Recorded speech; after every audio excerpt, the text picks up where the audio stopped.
You're listening to The Angry Designer, where we cut through the industry bull to help frustrated graphic designers survive and thrive. Yeah, I keep getting red, green, and red fox. You know? Yes, you couldn't have been more polar opposite. More opposite, right? Like Red Fox was, the junk shop. Yes. And he always talked like this. It was always There you go. There you go. Yeah. Yeah, you're good with these. And then Red Green was like he actually MacGyver, wasn't he? He kind of talked like that too. But he did. Yeah, but he was a little more. He was very white and very Canadian. He's very Canadian. Didn't he also was come up MacGyver. with You're right, because everything was duct tape. duct tape guy, right? He came up with a book on how to create anything out of duct tape. Yes. Now that is, there we go. There you go. That's a perfect segue into our episode. It's brilliant. Wow. Yes. Well, here, cheers to Cheers. that. Holy cow. So cheers to some nice scotch and to a Yes. brand new year. Oh yes. Right? And 2023. 2020, pretty scary. It sounds so futuristic. Yes. Yes. And with the way that this past year ended up, the future really did kind of show up really quick. God, Holy did it shit. ever? With all the AI and stuff that came out. Oh my God, all the apps, all this. That's Star Trek shit, man. Yeah, right. Jesus. It did come out of nowhere, and I mean, and the quality of it was pretty scary. So yeah, like last year, kind of it's a big challenge, I think, for designers moving forward. So, but anyway, I just want to welcome everybody to a brand new year of the Angry Designer, That's and we've got a few fun things. If you haven't seen it already, take a look at our t-shirts. Yep. Because we're going to be posting them on our Instagram if you haven't already, and we share them with a couple other people as well. So let us know your feedback, and hopefully we're going to have our shit in order that we can actually start offering these to people, right? Whoever wants them. And there's been a lot of positive feedback from everything's from been people that positive we've so shown, far. right? Even though I'm waiting because I'm very critical. I know you're the one kind of holding us up I am here. 100% the one who's.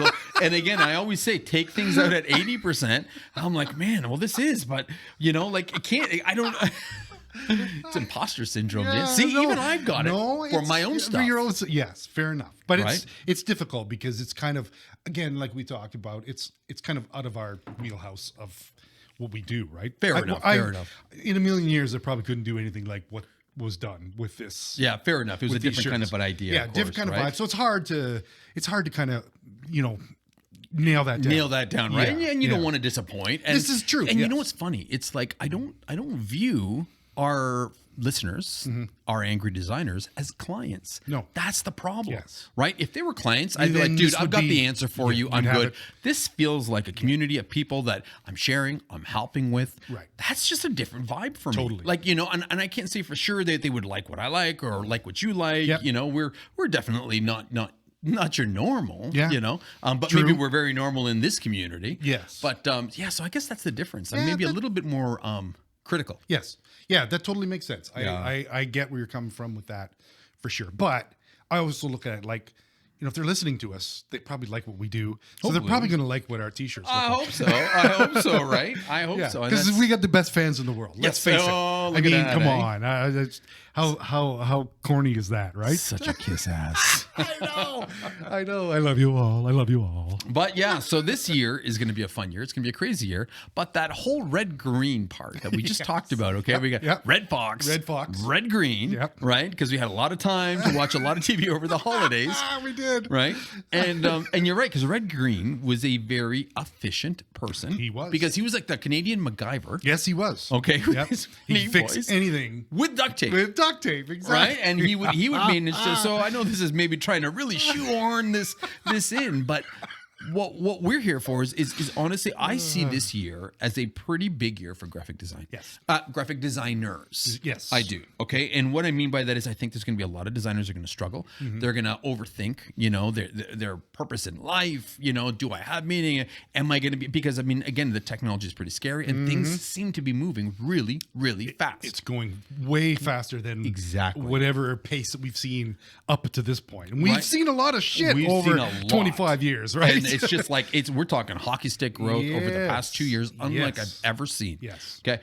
And so in order to keep up, I mean, again, like we said before, I genuinely feel that graphic designers need to be more generalists, be able to do a very wide breadth of skills. Yes. You know, I mean, be prepared, right? You may have to actually, you know, think of, you know, some headlines for material or some, you know, brand strategy in with, you know, your website mock-ups, or you need to think bigger when you're doing your social media strategies, right? So I do feel that this year is going to be a little bit of struggle for a lot of people because they're going to be a little nervous, trying to figure out where they fit in with all that is crazy right now, right?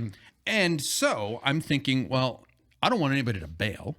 Okay, I definitely don't want anybody to bail out of this space. You mean out of the industry? Yeah, I don't. I never want anybody to bail out of it because this is the best fucking industry in the world. Okay, so I'm sitting there thinking you need to have more time.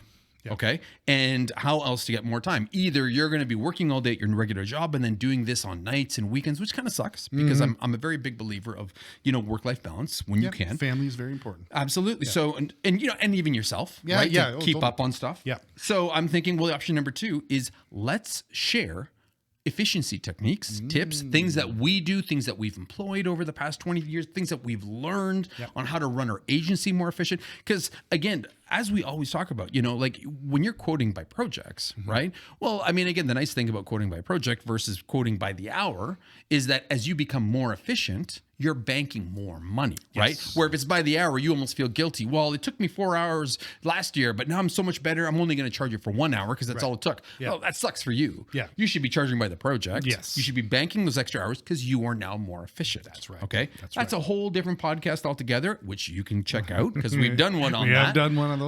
But I mean, the whole point of this one is to find you guys more time. All right. Make you run your businesses more efficiently, being able to get things done quicker, faster, you know, in your business and your design and your work so that you can free up some more time to either A, you know, increase your billables and throw in some more work, or B, pick up some new skills that will probably pay off. Right? I think that's the easiest way to kind of like introduce. Just get right into it. And I mean, that's what this episode's about. Let's start the year with getting you more time to learn how to do other things. That's right. Right? And whether it's personal things and you're just going to tough out the industry, or whether it's new things to improve you in the industry, right? That's what we're here to do and what talk about today. And see, there's a perfect segue too. We're going to shut the fuck up. And we're just going to talk about it. Go straight into it. Right? That's finding efficiencies, right? Mind you, we've probably dawdled so long about this. Next thing you know, it's like 15 minutes into the podcast and we still haven't started. We're already 15 minutes in. Will you stop telling me how to be more efficient and actually get into it, for fuck's sakes? Yeah, I tend to talk. I ramble. That's funny. All right. Well, with that being said, yes. Okay, we have got 30 tips, and this, and the funny thing is, these 30 tips could have been 50 tips, could have been 60 tips, because God knows there's so much out there, right? And we're like, there's so much that we do on a regular basis, and how we shave time, and how we make ourselves more efficient, make our processes better. That literally this could have been double. Right? But we've got 30 tips for this podcast. Okay. And we've broken them up into 4 parts. Operational efficiency. Right. Okay. Tech efficiency. Design projects efficiency. And designer efficiency. And that's you. Okay. So we've broken them up into these 4 areas so they're easy to follow. And I don't know. We're sharing what we do. Hopefully it works for you. Even if you can start picking up 1, 2, or 3 of these, it's just, these are no-brainers to us. And they will get you some better efficiency to free up some more time. Right? Absolutely.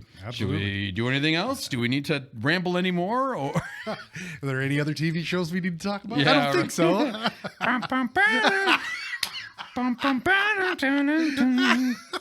Everybody out there is going, get on with it, you big dummies. All right. Well, number 1, operations.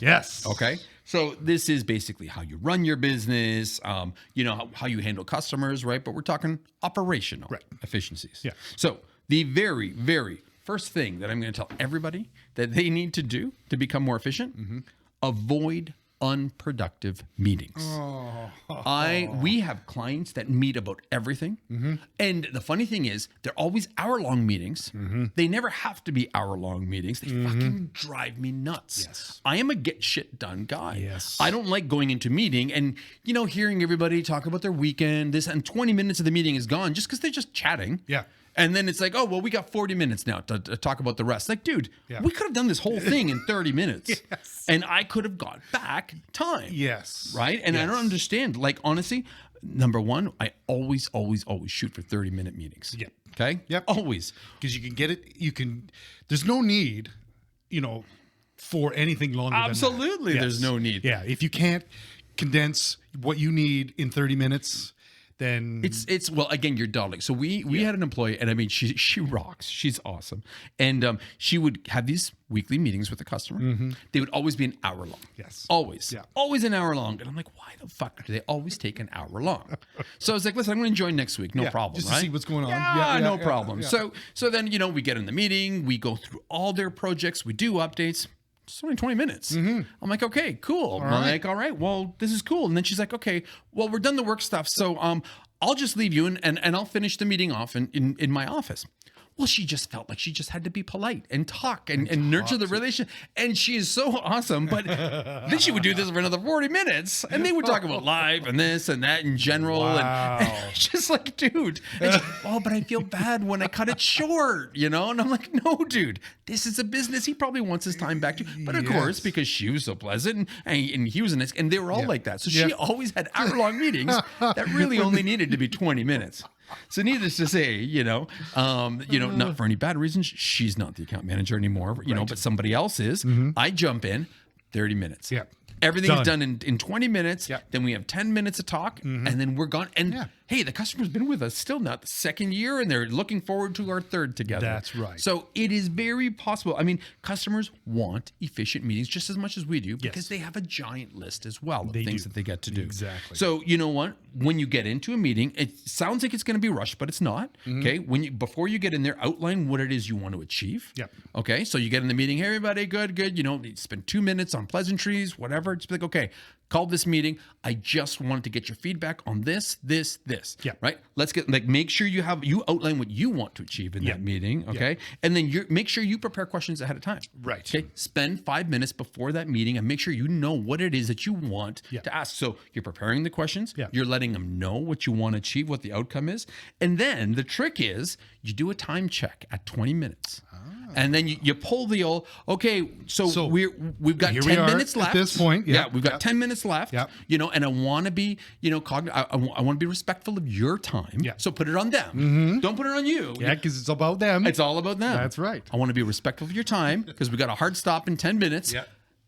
Even if you're mid-conversation, you remind them, we've got 10 minutes to go. Yeah. Okay, 10 minutes. So even if it's in between questions, 10 fucking minutes. That's right. Okay? Yeah. So avoid unproductive meetings. Yeah. Okay? Make sure you know what do you want to say. Make sure you outline it, have the questions, and do that time checking. Customers will love that. Totally. Honestly, they'll love that. And this is not to say that, like, when we're in meetings and things like that, we still have rapport with the clients. We still talk. I mean, it's not Absolutely. like you have to just dive right into it. Absolutely, you right? don't, You still have but you're just mindful of Exactly. what your sections. And if you of the outline times. what you want to cover, Exactly. right? Often you can get then that shit done in 15 minutes, Totally. and then you'll talk at the end again And afterwards. you can talk at the end because it's again, like just like all a nice- business. Focus on business. Yes. Honestly, it works. like a delicious sandwich. Like All the business in the middle and two pieces of bread on the end. the outside. All right. All right, number 2. All right. Okay, number 2. This one was a fucking lifesaver when I figured this skill out. And this is a few years ago we figured this one out. Yes. Schedule emails to go out. Okay? What I'm talking about is, how many times you just want to quickly get something off your plate? Yeah. You're just like, oh shit, I can just do this and I'll send it to the customer right now. And you're like, but I don't want them to realize it only took me 5 minutes to do. I don't want to reply to them right away and make them think like, hey, it's like, don't they have anything better to do? Yeah. Right. So I found software to help me schedule emails to go out. I can delay emails by 1 hour, 2 hours, 4 hours, 8 hours, till next week, for fuck's sakes. Yeah. Okay. Now, since that software, we've been using that software for, 8 years now, right? I think now Google offers it as well. Oh, they do? Yep. That's what Mac was saying, that now even Google offers it. So we don't even need to subscribe. But I've been with this company for so long. Why not? But is it as good as the company that we use? it's limited in the sense of it doesn't have that fancy remind feature. Oh, it doesn't. And that's a good one too, right? Where it's like, it gives you an idea, hey, customer opened it up, right? It's been opened, it's been read. That you don't see. Yeah, that's but a big one. That's a big one. That's another reason why I'll keep it. But the most important thing is, though, it does allow you to schedule emails, which is so critical. Yes. A lot of times I will be working at nighttime. I'll schedule it first thing in the morning. So I know it hits their email box before anything else at 9 in the morning. That's right. Right. It's just anything like you schedule email responses, everything. Like, honestly, big game changer for me, big time. right? Yeah. Because it allows you to get it done, schedule it out, and forget about it. And you're done. You're done. Yeah. One thing off your plate, boom, moving on. Exactly. Yeah. You got you got a little piddly job that just needs change or something like that. Yeah. Take you 5 minutes, schedule it. So you say, because before that, it'd be like, oh shit, you're at home eating dinner and you're like, fuck, I forgot to hit send that. Yeah. Yes. 'Cause I knew, again, a lot of "Oh." people would write everything and leave it in draft mode. Yes. And how many times do you get customers? They do this too, okay? Because it's like, oh, I didn't send it to you. Yeah. Oh, I have it here in draft. Here it is in draft. Oh, Yeah, like, well, that's hit send, okay? Yeah, hit send. This way, nothing goes in draft. You still can pull it out if you need to, if you schedule it in the future. Yep. But just know that it will automatically send. So huge operational efficiency there. That's great. All right, number 3, operational efficiency. That I will be shocked if nobody does this already, but never ceases to remind me, because I have a friend and her agency still has, a server for everything. Oh gosh. Ensure that you have a cloud-based file management system. Okay. This is the number one most, again, this whole bullshit about making sure your laptop is secured between your house and your office and this and that, people spend so much time and energy locking that down that the operational efficiency is completely lost because you don't have access to your files. Sometimes if you're at home, sometimes if you're out at a coffee shop, you can't work, right? Yeah. As long as you have a good password management system in place, we use Dropbox, okay? And Dropbox is great. Everybody's got lockdown access, but you don't have to worry about, approving people's IP addresses depending on where they are, so they're not read. Again, you have to move to a cloud-based file management you do. You need to put it in the cloud just for accessibility, no matter where you are. That's right. Right? That's right. And honestly, this is going to help you search for jobs. It's going to help you save jobs, pull stuff up no matter where you are. Sometimes it's at nights you'll get it, on weekends. It stops that, having to go back and forth. I'm shocked that people still don't do that. Or often people just have everything on their computer. Which is dangerous too, because if that person's gone or sick the next day or Right. on holidays, and there's a job that needs to be done, it's like, what's going on? What's happening with Where this? is it? You have nothing. You have no idea. It's not on Dropbox. Yeah. It's on the person's It's hard on the drive. person.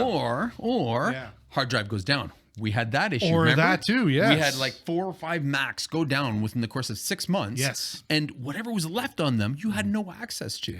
So again, it was ridiculous, So honestly, so much time is lost and can be saved and regained if you just put all your files into some sort of cloud service. Okay. Whether it's, Google, whether it's Dropbox, which is what we use, so many other options out there, but you have to do that. Okay. Number 4. Okay. This one's equally important. Once you've got something in the cloud, once you've got a good system in place, you have to follow some sort of file management system. Yes. Okay. Process, however you do it.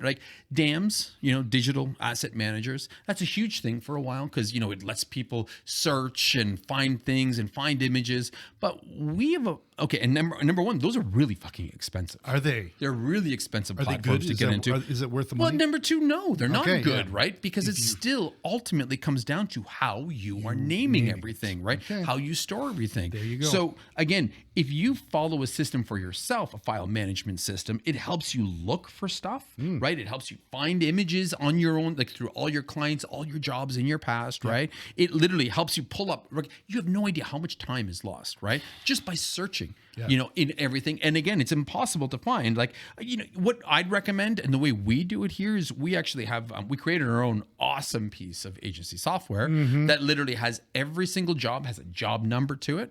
Some people call it docket numbers, whatever, small Ticket. explanation, right? A ticket or whatever. But then we put that, and again, every job has that in place. So it's easy to find them, right? And then with that being said, okay, our number 5, number 5 tip for efficiency, okay, is create a file nomenclature. Yes. Is that the word? That's it. Nomenclature. Nomenclature. I can say that because I've only had half of a glass so far.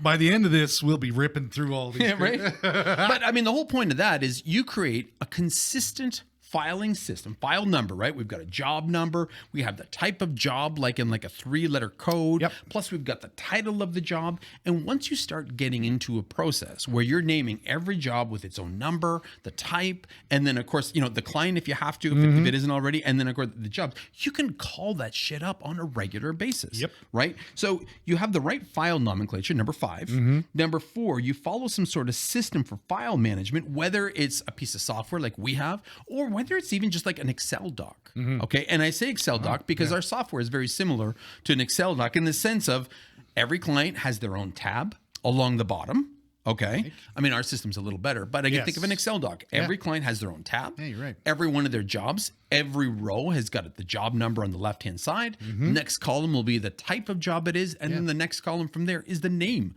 of the project, right? The nice thing is you can find this stuff in the future when you need it. So much time is lost looking for, like, just think of it, dude. Before we had our system in place, it took forever to find anything. And we would give up and just start over and over and over. So fucking frozen. Yeah. It was easier to just recreate the job. It really was. Than find the old one. Right? Which is not very efficient. Not at all, right? So if you do this properly, there's no need for a dam. We've managed to go all this time. We, again, on average, for just one of our customers, do over 1,000 projects a year.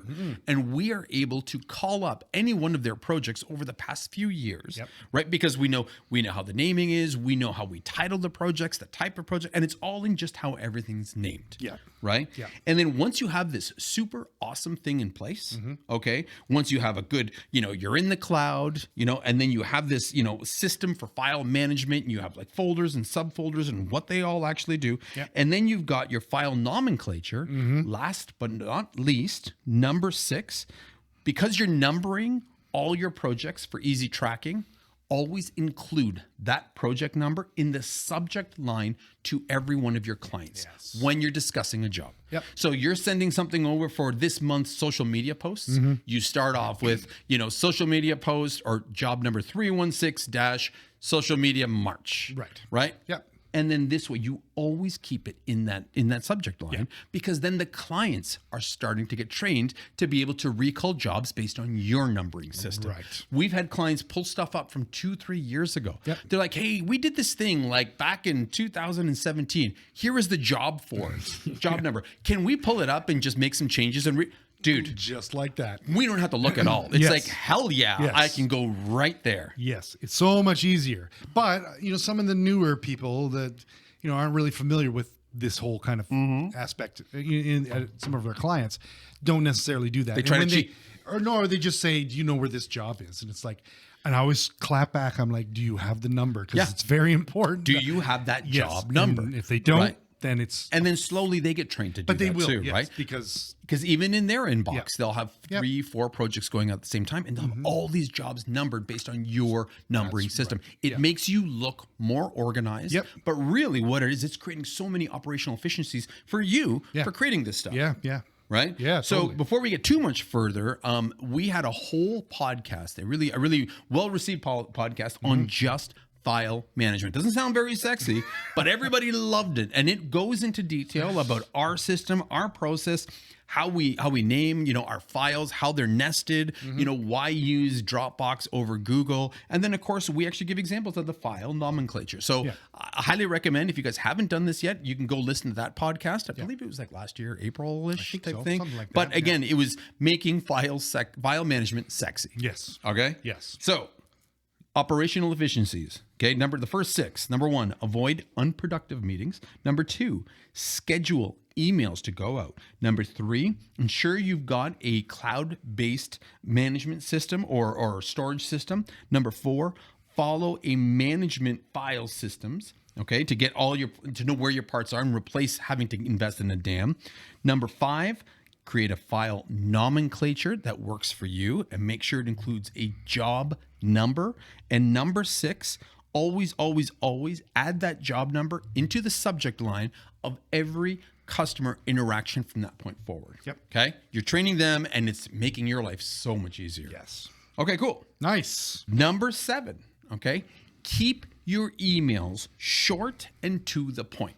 Okay? Right. I can't stress this enough so many times, just like those giant long production meetings or those meetings that, people schedule an hour, but really they only take half an hour. Yep. Just like that, emails don't have to be long and detailed and full of pleasantries, right? One email, one sentence Yep. that's like, hey, hope your day's going great. Hey, Yep. hope you had a great weekend. Yep. Hey, hope you're ready for Friday. Yep. Whatever. Yep. One sentence is all it is for the pleasantries. Right. Then get into business. Since you've already got the subject line and it says right there what it is that there is, get to the point. 2 more sentences. This is what I've done. This is what I've attached. Take a look. Get back to me when you can. Yep. Done. Like clients don't want to read these giant, long paragraph, long threads. I know.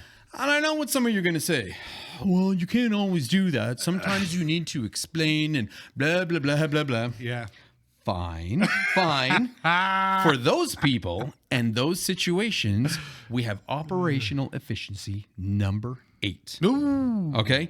If there is an email that's bigger, if it's something that needs a little bit more explanation, if it is something that requires more than just a couple quick lines, just get to business, I'm saying use a Loom recording instead of actually sending that email. Okay, for anybody who doesn't know, Loom, Loom, it is this amazing piece of browser-based software, and it's free. Okay, if it's 5 minutes or less, okay, and what it does is it allows you to record both your screen, what's on screen, and your face at the same time. It puts your face in a little bubble in the bottom left corner. You can get rid of that if you really don't want that, right? But what it allows you to do is it allows you to actually record something in the browser, in Chrome. You can show the file. You can be like, hey, I just wanted to send this across like I said I would, and that giant email that you had to do is just much more easier to just say what it is that you want to cover. Exactly. Customers love this. I mean, again, they click on it, they watch the video, they see it, they see your explanation. Sometimes they pass that along in the organization. Everybody's just like, wow, that was really So good. good. It Yeah. is. It was so much better than having to read an email. They see your explanation, what it is that you're thinking about. It's a piece of software that it's a game changer as far as I'm concerned. And I use it so much. And customers, it's like I could send you a long email or I can send you a 2-minute Loom recording. Yep. And again, you record it, then it stores it in this platform. You copy that link, you drop it in your email. It's just like, hey, here's your file. Check it out. Here's the Loom recording of everything I wanted to say. Boom, you send it. Yeah. Right. And again, customers love this. They absolutely love this. Yeah. So Yeah, it's that old adage: picture is worth 1,000 words, right? absolutely. A video is worth 2 million words. oh my God. And this has been perfectly done Yeah. for exactly this purpose. Yeah. And again, it's free. So you're crazy not to use Jeez, this. that's really- I know, that's right? awesome. You can get paid versions to do bigger ones, but this one, if it's 5 minutes or less, dude, that's why it's good. Yeah. Because it forces you to keep it quick, consolidated, boom, to the point, in 2-3 minutes, done. Yeah. Customers love it. Everybody loves it. Any more than 5 minutes would probably require a meeting anyway. Yeah, right. So- Absolutely true there. Yeah. So that's great. Okay, hold on. Number 7, keep emails short and to the point. And number 8, if you can't keep those emails short and to the point, use a Loom recording. It's free and it forces you to keep your videos under 5 minutes. All right. This is gold. Okay. Yes. And this covers operational efficiencies. Nice. Now we're on to tech. Tech. Everybody loves tech. Technology. So this one, Yes. this one, I always assume people do this kind of stuff, but I'm often wrong. Oh. And I think it's because I'm a tech person and I enjoy and I try to keep up with this. But you talk to more people, they're like, "Wow, you can do that. Wow, I should do that." It's like, yeah, dude. Yeah. Like, how do you not? So tech number 9. Okay, number 9, or the first one for tech. Yep. Use 2 monitors. How many people don't use 2 monitors? Right. They just assume that you can get a big Mac, right? A big 27-inch screen, and they do all the work there. And yeah, that's pretty cool. But when you have a second monitor, what tends to happen is you put all the emails, the research stuff on there, and on the big monitors, what you work on. Yeah. Right? Yep. So you're not flipping from platform to platform program. On the smaller monitor, you're using copy. You're copying from here. You're pasting to the big. Yep. You're using it for your assets to drag onto the big platform. It's a huge time saver, right? Even for laptops, Sean, there is this this awesome new thing that's out there. It's great. It's like you have your laptop, right? Then this attaches to the back of your laptop. It's very thin, and it's 2 slide-out LCD monitors. You slide one out to the right, one to the left. No. You plug it into your little port, and then all of a sudden it takes your little like 14, 15-inch Mac and gives you Into two more widescreen. little ones, so you can actually take this to the coffee shop. It's you want to talk about efficient? real? That's fucking efficient. That's cool. It is really cool, actually. I want one, not Yeah. because I would ever use it, but just because it's kind of cool. But honestly, if anybody's not doing two monitors yet, Yeah. you have to try, get a second monitor. They're so cheap. Get one. Shit. I mean, go Value Village and get one for $10, Yeah. right? There's no reason why you're only working on just your laptop, even if it is a 15, 16-inch, MacBook Pro. Yeah. There's no reason to just be working on one iMac if you have to. Yeah. That second monitor, it's such a game changer. Yeah. Geez, we reappropriated some of our old iMacs here. You remember Absolutely. that? Absolutely. We used them as a monitor screen. It was great. Yeah. And that's how it started, right? Yeah. Because during COVID, we were all in iMacs. And then I think a lot of us had laptops as well. I think we all did, right? yeah, by that point. But the iMacs were the primary Screens. our primary screen. Yeah. And then when COVID hit and everything else, we started getting everybody laptops to kind of take with you. Yep. And then we also got them the big ass monitor to go on their desk. So right off the bat, people started getting used to two. Yeah. Then you got some people like Luis and Mitch who they use older monitors or older Macs and have a third. Yeah. I got three. Yeah, you got three? I got three as well. Yeah. Oh, that's pretty fancy, dude. I made the mistake of buying one of those I like giant. yours, Well, here's the problem. So I bought one of those mega wide Yeah. ones, guys. I bought one of those like 34, 36-inch wide monitors. Yes. You think that's great. Problem is, because it's one monitor, it's really wide. I just stretch everything to be 3 times. So it's like, I'll work on a website project and I will stretch Illustrator to be this whole 34 inches wide. Because I was so used to having two monitors, a left and a right side, and that was really convenient because you'd use one for assets, you'd use one for final artwork, you'd create. Yeah. Now that I have this, I'm on. You know what I'm gonna do? I'm gonna take some black electrical tape and I'm gonna put it down the middle to kind of just fit. I'm telling you. Fool you. That's going to change everything for me, all right? Because it will keep things left or right. It totally it backfires.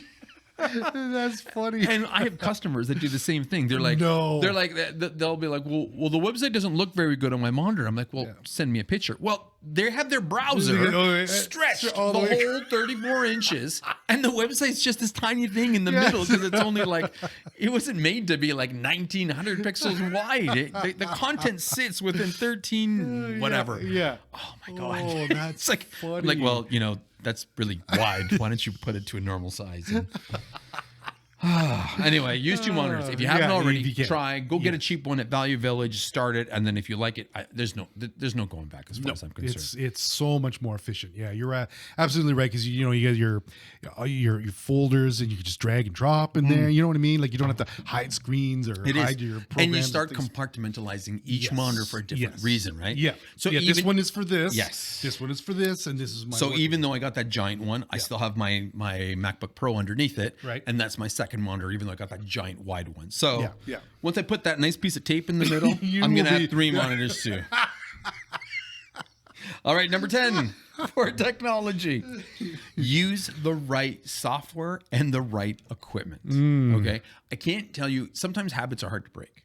Okay. And for years, we used to, do all of our invoicing in Excel. And then it's such a bad thing to do, right? So, but then I was always like, the other softwares out there that were always really intimidating, right? Then I found that one light one, that Wave apps that I keep going on about for invoicing, game changer. Yeah. And I was like, holy shit, like this is actual software to do what I was trying to hack this other one to do, right? And I mean, that goes with like, e-newsletters. Yeah. How many times people will use their emailer and they'll just put everybody BCC and they'll send an email. Like, I mean, again, that gets flagged. You can't track it. And use some free email e-newsletter software, right? iContact, I think, is free for 500 users or less, right? Wow, really? So again, it's like it's such a game changer when you use the right software for the right reason, right? Yeah. Organization, whatever it is. I mean, and I guess the second part to this is use the right equipment, and what I mean by the right equipment is, like when you have a computer and that computer is a little on the old side,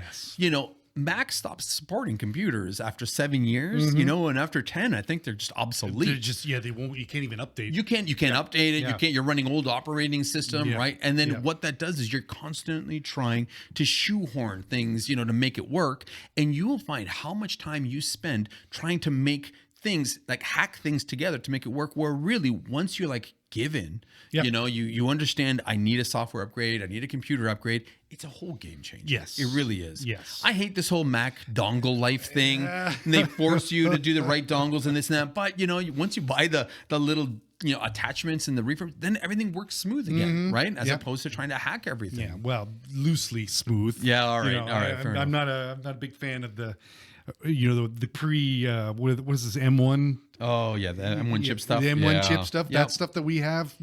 I've had more problems with my computer than So true, right? You know, Yeah, you've had but no luck with that. however, Yeah, I mean, yeah. it's still modern and still it's does what- you know it still works. does what you're supposed to It do. does what it's supposed to do. Yes. All right. So yeah, that's very important to have the proper gear I agreed. for what we're doing. Okay, number 11 for tech. Okay, this is getting a tiny, little technical, but understand how to properly share files and email files. Okay, so oftentimes people just kind of jam stuff into emails, and either clients don't get it, or like it ends up in cyber, you know, and people don't have an idea why. Okay, so understand the difference between, you know, file transfer software and email software, right? When you're emailing something, make it a rule 9.5 megabytes or less. Okay. I don't care if Google's saying it can handle up to 25 megabytes, because Google can, but that's not to say on the other end, they're using Google, or they can. Often in giant organizations, when they've got firewalls and networking equipment and an IT department,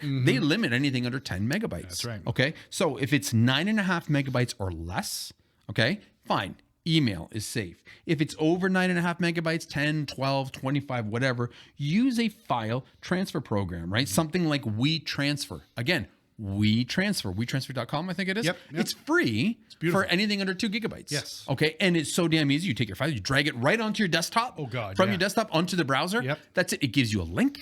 And then you send that link in an email, right? Hey, here's the WeTransfer link. Download it from here. Boom. Done. Yes. That shit just changes everything. Okay. Now, if you are, well, and also I think Dropbox also has a share does it feature too, now. yes, which is good. Yeah. It's pretty good, right? Yeah, It does. Since we use Dropbox, that's more efficient lately. Yes. Because we're just creating them on the fly. Yes. Well, it's because our client put up this firewall for whatever reason, so we I can't know, right? use Yeah, WeTransfer that's right, anymore, that's which right, so it's forced really us. complicated things a little bit. It really it changed Yes. efficiency right away. Yes. The first thing we did within 1 week, we're like, okay, try this. Yeah. This works. Do it. And sure enough, Dropbox, Yeah. what we're using, it had the feature that we could do that. So, Absolutely. brilliant. And So- I think Google offers that too, like Do they? Google Drive. I think they have some sort of okay. transfer Oh. program as well, right? Okay. Where again, people can publicly just download directly from your system. Right. So understand how to use email. Yeah. Okay. Transferring, sharing files. Okay. Yeah. Now, number 2. Okay. When it comes to emails, we're still in the whole email idea concept here. Okay. But if you are going to share something via email because it's small, do not share a .zip. Yes. Or a .exe if it's still a thing, if you're still running old systems, okay? Because most firewalls, most viruses come in a .zip yeah. or an exe file. Right. And so almost across the board, as soon as any sort of networking system sees that, Yeah. denies it. Throw it Gone. out. So Yeah. they won't even get your email. They Yes. won't even get an email that says, hey, and then sometimes you'll even get a nasty one that says, your email has been flagged as a virus threat. And you're like, holy shit. Ooh, did I do was that? just sending like a GIF, a Merry Christmas GIF. What's going on? Like, no, it's It's pretty hardcore, some of the stuff on the right? other end. Yeah. So again, make sure that you're sending the proper sizes for email. If you're going to go bigger than that, use a file transfer system of some sort or another. Yep. And of course, don't ever send a .zip or .exe because they just won't get it most of the times. Yeah. Okay. Yep. Okay. Cool. So that's Nice. understanding how to properly share files. Yes. Number 12. 12. Okay. Understanding file types is our job, but it's not the customer's job. Right. Okay. They often don't know the difference between a PNG and a JPEG, what they can do to open this, what they can use to open that. There's so many bullshit little things in the middle there that we understand them. They don't. Yeah. So make everybody's fucking life easier and always send a PDF file. Yes. Plain and simple. Yep. PDFs are both, they're platform, they work in PC, they work in Mac. Yep. Right? You can compress them down to like a small nugget of size. People can annotate them. They can put comments on them. Like they're so easy to share and to use that, it's a very friendly, easy file type to share. Yes. Right? Yeah, So exactly. get into the habit of always trying to use PDFs to share with customers. All right. There's a free app online that I use. Yes. It's fucking amazing. Yeah, It's this is called great. ilovepdf.com. Okay. What a great name too, right? It's a pretty hard one to forget. ilovepdf.com. And what this platform does, okay? If you don't want to save or you forgot to save or whatever, it's a browser-based drag and drop system. It'll convert any file type into a PDF. It'll compress PDFs for you if it's a big file or not. It'll also, uncompress. If you have like a Word doc and you want it converted into PDF, it'll do that. Oh. But if you have a PDF and you're like, oh, I wish it was Word doc, guess what? It'll do the other way. It's got OCR recognition, so it'll then scan your doc and do it the other way. So it's an amazing, Cool. and again, free fucking app. Wow. Okay, this one's great. $1 million. Yeah. It's so amazing. And again, it makes it so much easier to share shit with customers. Because Yes. again, it can get anything you need into a small size. They can comment on it, annotate on it, and send it all the way back. Yeah, It's the huge. comment's great because all the feedback from the client is right there on the side. Right. It's perfect. It's the same document. It's the same document, Yeah, which right? is great. There's no reason, and I get it. Sometimes PNGs are convenient, Yeah.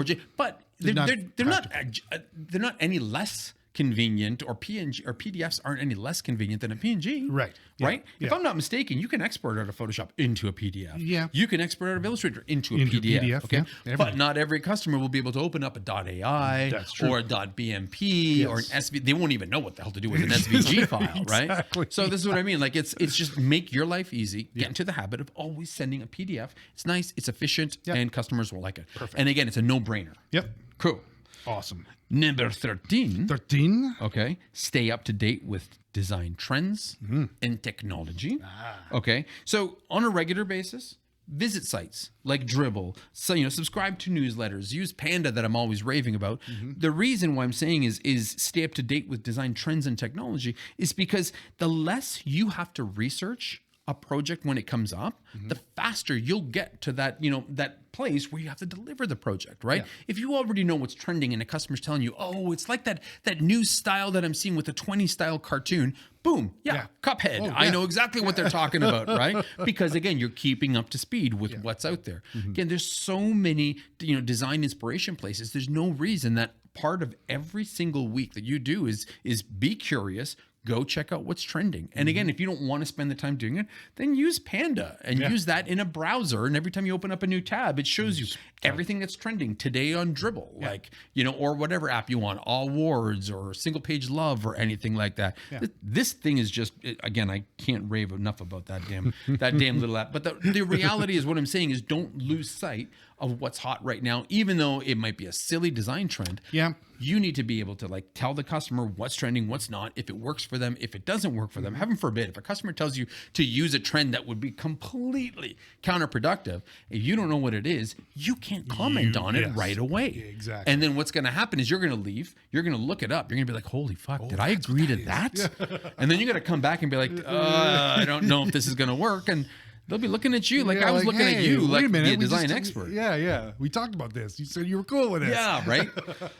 So it's your job to keep up to speed. And again, efficiency, not while you're actually physically looking at them, unless you use Panda, but the efficiency comes afterwards when you start working on projects and you need the inspiration. Yeah. Okay. Yeah. So keep up with design trends and technology. Yeah.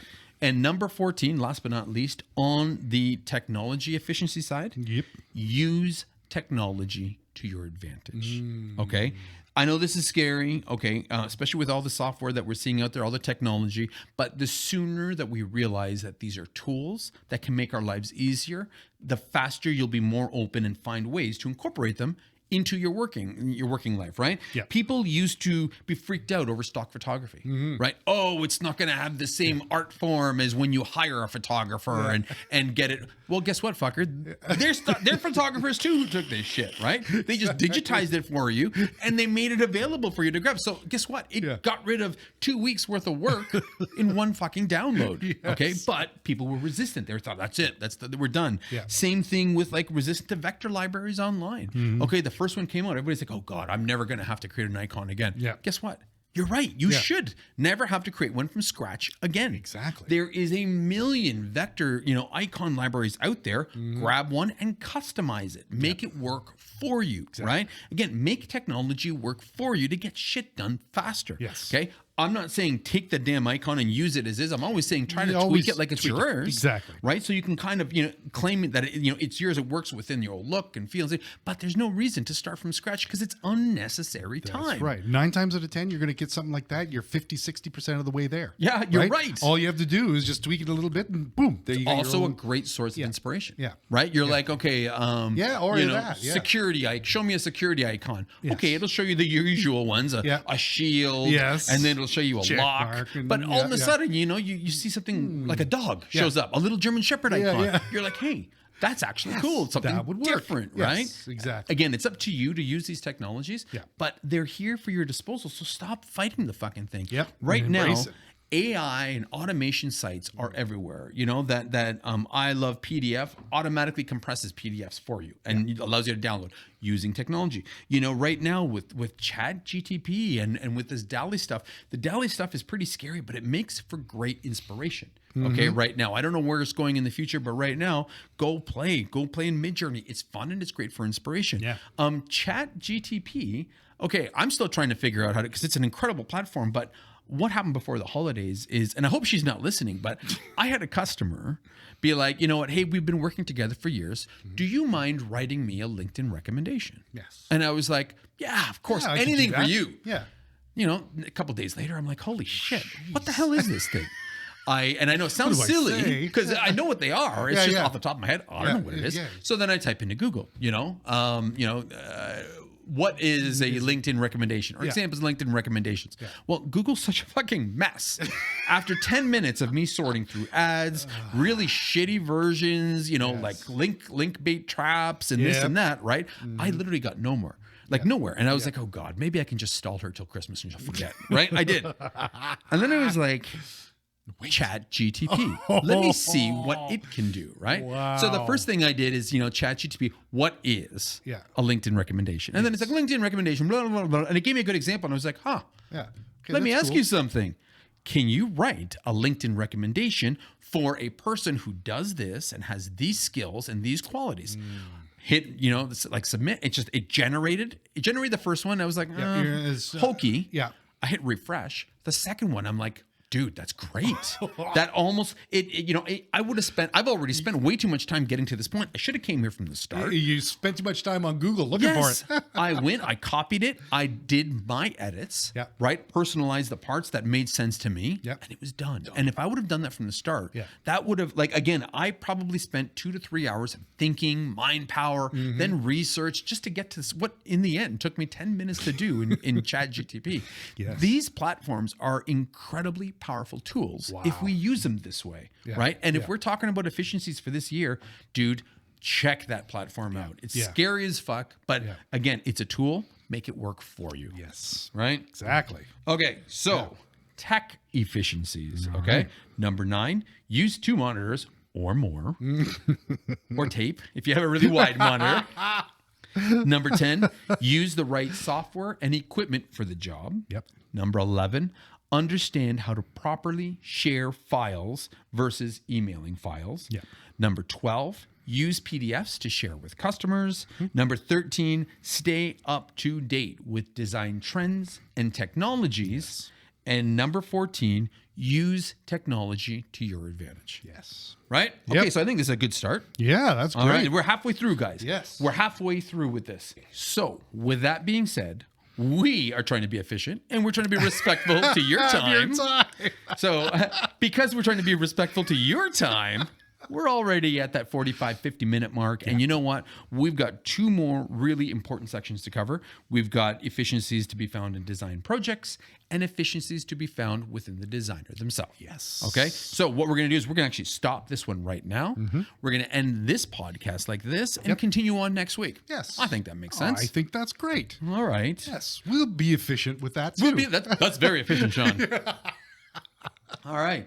Well, by all means, I hope you found 1, 2, 3 little nuggets here of information, send us some information, send us an email, drop it into the comments. Let us know other efficiencies under these 2 topics that we've missed so far. Yeah. And let's grow this to like this giant list for graphic designers on how to actually become more efficient, because this is the year that I think everybody needs to be more efficient, because this is the year that people are going to have to pick up some new skills to kind of propel them into the future. Yes. So with that being said, I want everybody to have a little bit more free time and to find some more value in what it is that they do, right? If you can charge more for what you're doing already and doing it in half as much time, shit, dude, that's game. That's business. That's okay. That's what you want to do. Yes. I get it. I love what I do for a living, Yeah. but I still got bills to pay. That's right. Yes. Right. And I'm sure everybody does. Yes. So I hope something here is like help somebody one way or another. These are great, man. These are absolutely, yeah.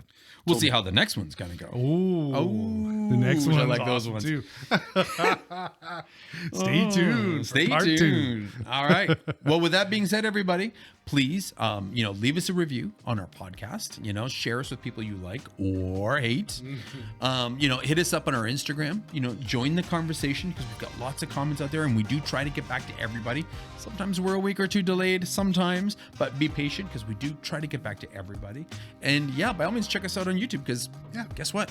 We're there now. We're on YouTube. We've been doing that, and we are going to be having some YouTube content this year. So I hope that actually works out. So I hope so. It's good It'll stuff. be fun stuff. Oh. All right. Yeah. With that being said, Yes. my name is Massimo. My name is Sean. Stay creative. And stay angry. Peace.